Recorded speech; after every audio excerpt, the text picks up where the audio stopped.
Long time, a very long time since I made the last video. But we're gonna get back consistent. We're gonna start making videos again. I'm gonna aim to do one every single day. And right now, look, I literally just set up OBS. It's gonna be real raw, unrefined. I don't really care. Just gonna do analysis, and then I'm gonna break down my ideas, my trade ideas, my strategy, how I trade, and what I'm looking for going into tomorrow.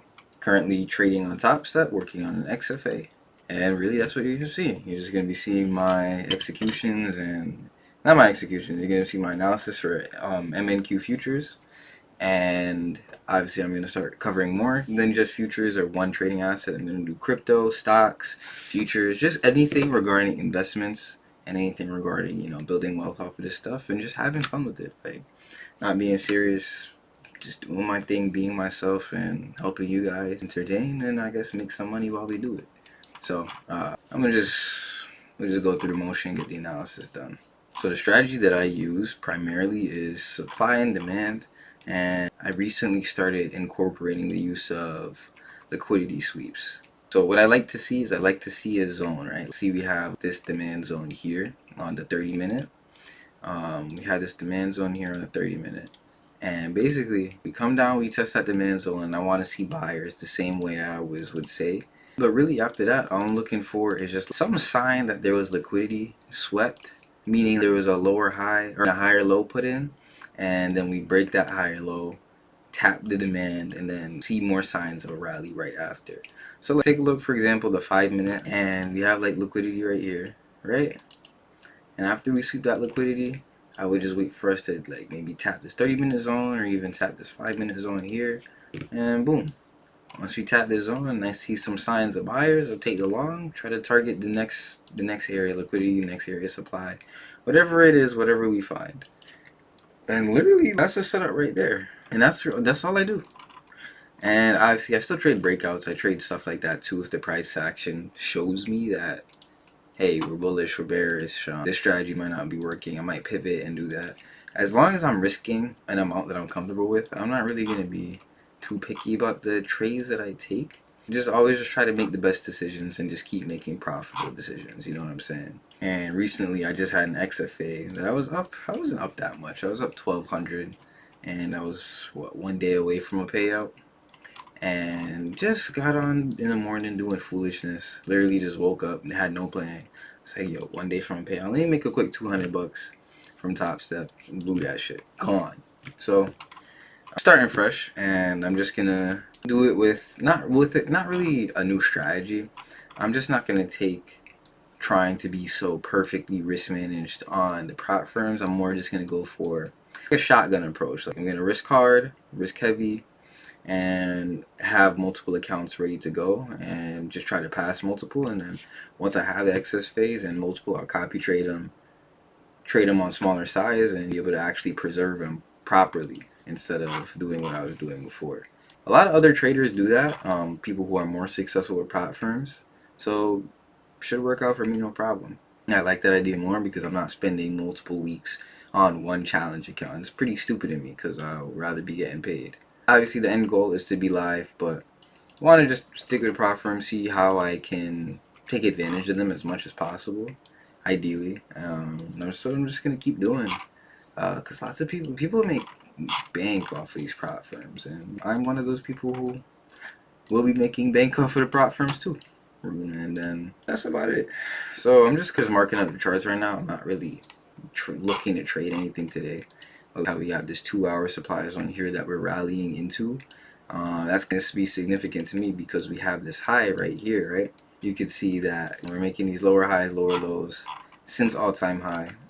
We have this key supply zone right here, actually, that I'm going to mark. So you have this key supply zone on the 2-hour. And the reason I say it's key is just because it produces a strong drop. It's literally that simple. And basing period, like you see we have the drop, basing period, and then the strong drop again. Even if you really want to say, even that could count, right? But I don't typically draw my zones like that, so I'm gonna just do it like that. Stay consistent and reliable to myself. 2-hour, and then up here, right? So this is still a zone. It's not invalid, but it's a large zone, and we're rallying into it. see you're making higher higher lows, higher highs into that zone. I'm not gonna ignore it. I want to still be aware of it. You know what I'm saying? So I'm gonna leave it marked, but I'm aware of the fact that we're rallying into that shit, and we're probably gonna come all the way up to this area of, I'd say, liquidity up here. And for those of you who don't know what liquidity is, bro, it's, don't get confused. Literally just higher lows, higher highs, and it's the extreme lows and the extreme highs. And it's found on multiple time frames. It's just where price tends to pivot. And the reason it's liquidity is because the supposed idea is that retail traders or unprofessional traders who aren't trading in like banks or hedge funds and stuff like that, when these areas of liquidity are places where they might either have like stop losses or places where they're more likely to be. So what we want to see price do is come down and like basically come up and sweep all of that, right? So all of the people who had, let's say, orders here get taken out of the market and now they're hurting.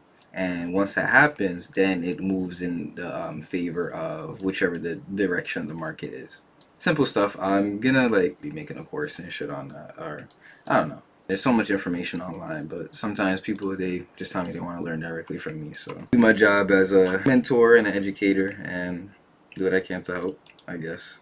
But I'm just yapping. And really, I don't really be trying to put too much on the charts because, again, you don't want to have it too cluttered and just having bullshit that's going to make me confused. Because when I come back here tomorrow morning, I'm going to look at this and be like, we're in the supply right now. We're rallying, though, coming up to this.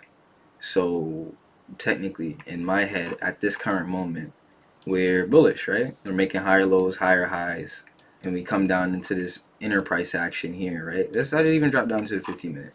Every single time we drop, we end up reclaiming it by the end of the day or by the next session, right?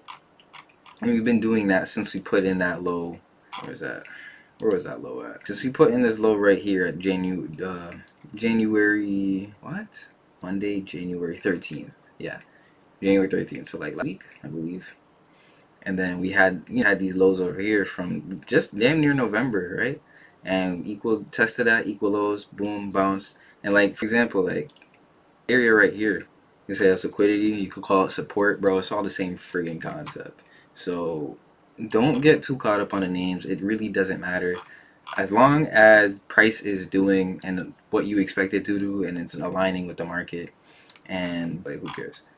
Because you're getting higher lows, higher highs, right? Uptrend. So what I'm looking for is a pullback into area of demand, fake out, make people think it's gonna go lower, and then oh, it's actually gonna go higher because we're on a bull trend, and it maintains that bullish trend, and keeps going higher. That's all I'm looking for. Or if not, look for supply. Same thing. Have a supply zone. Look for that area of liquidity where you need to make the trade more valid. I'm not explaining it that well. I understand it in my head, and I'll eventually understand it. Not even understand it, but be able to break it down enough so where someone who, like you, who is a beginner interested in just seeing how other people trade, will be able to understand with me explaining it very simply. But I understand it enough to use it, and this is really just my model. This is what I came up with. Other people use it too. I've found that afterwards. But I back tested. This is just what I found out works the best and reliably for me. So yeah, just marked out the zones, marked out the higher lows, higher highs, stuff like that.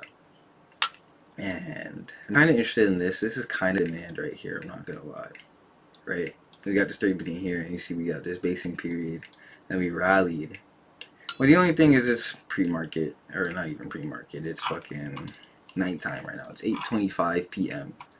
So nothing I'm really gonna be worried about trading. I'm more just marking up charts and doing journals and stuff.